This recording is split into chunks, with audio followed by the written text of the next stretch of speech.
Hi, how's it going? This is Matt with Crow Wing FPV, and of course, as I've always said since my first two videos, I'm new and I suck at flying these things, and I'm just learning. So I hope that my blunders, my screw ups, and how I fix them can help you. So here we go.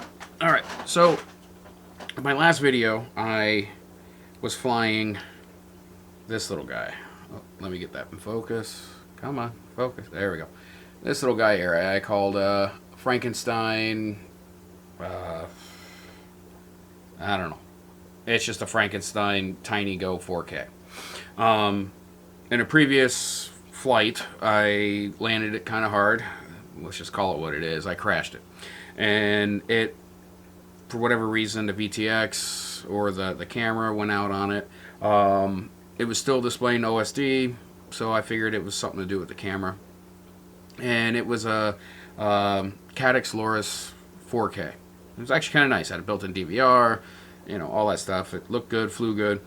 But the replacement is like 80 bucks, which was not a big deal, but it's also going to take about a month for me to get that thing. So I decided to go with the BetaFPV mini camera with VTX. And come on, focus in. There we go. I decided to throw this on there. It was inexpensive, had good reviews. It was 20 to 200 milliwatt VTX on it. It's lightweight, small, and it screwed right in. I had absolutely no problem whatsoever getting this on there. The problem that I did have, though, in the last video, as you saw, when I almost put this into cars and landed right on a white line of oncoming traffic, my VTX, the video transmission coming to my goggles, was just not good. It was just breaking up and staticky and losing signal and everything like that. And my own fault. I tried to fly it without using the goggles, and it went up in the air, landed, and it just crazy. So in this video, what I want to do is I'm going to take it out.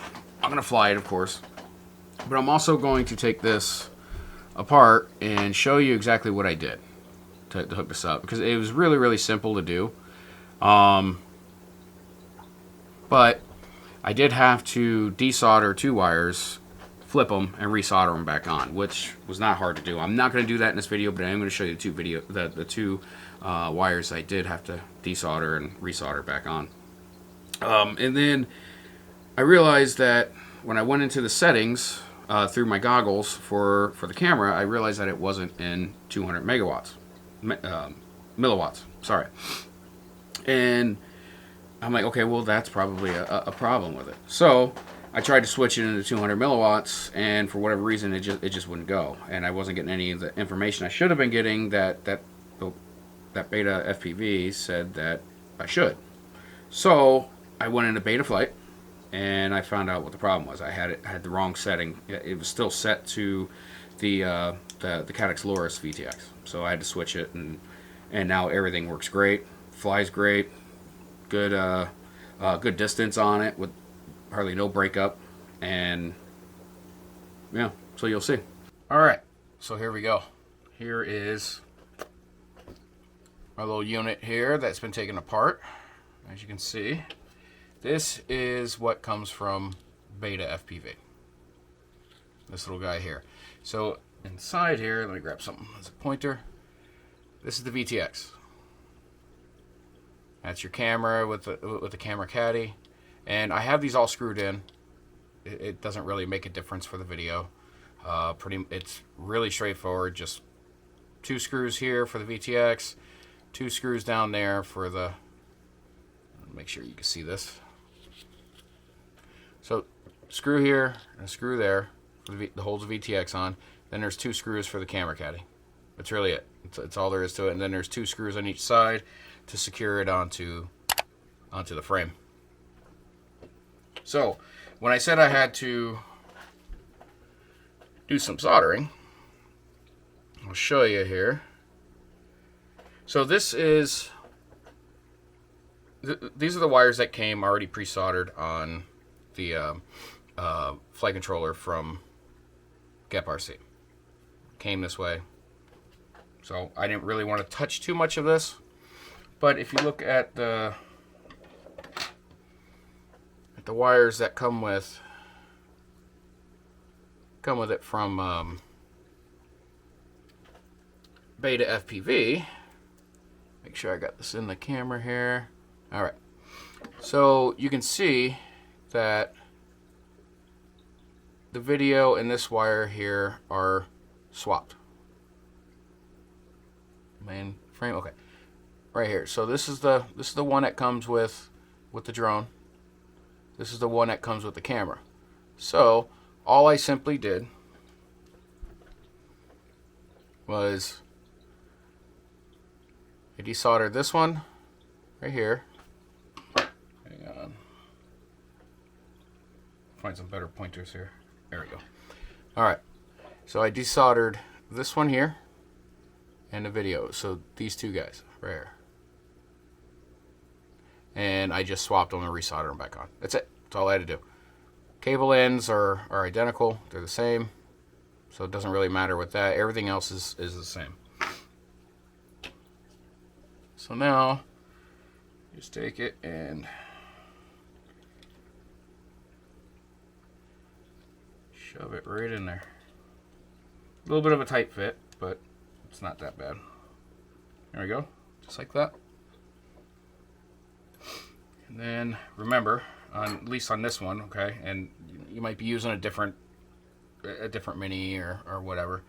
I can only show you what I have. So this back here is actually the I'm sorry, this is the wow, that's a flight controller here. This is the ESC. So the flight controller is on the rear. As you can tell, you got the antennas here. So it just simply goes on, screws in here. And I'm going to use the nice little Phillips head screwdriver that came with the drone, which really sucks because for some reason I can't find mine.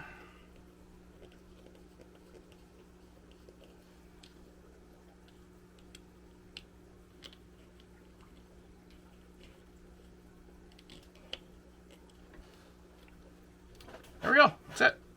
Now we need to go into beta flight.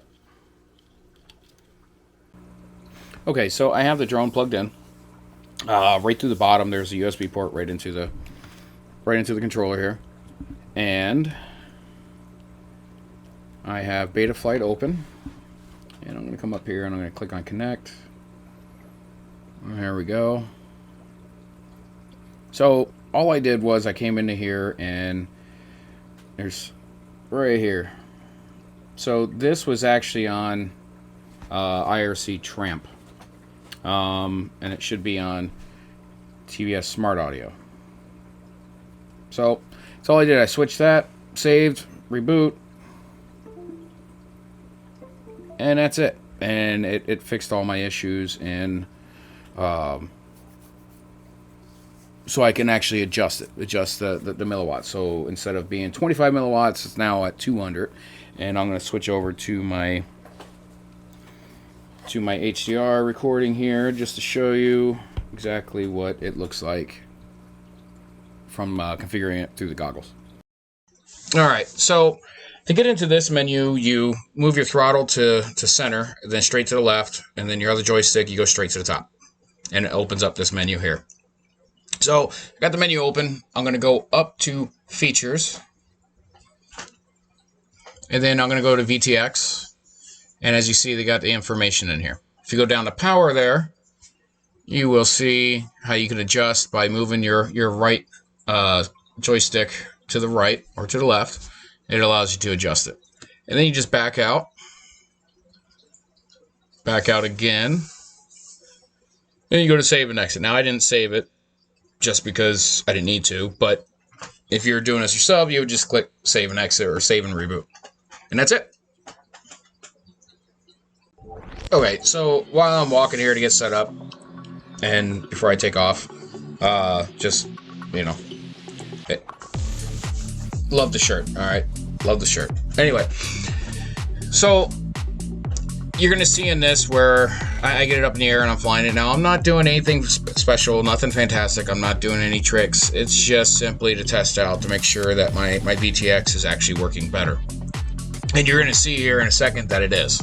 I get, I don't know, 150 yards, 200 yards almost at some point, and it's so much better. I mean, the way the settings were before, this would be all just static right now at this range.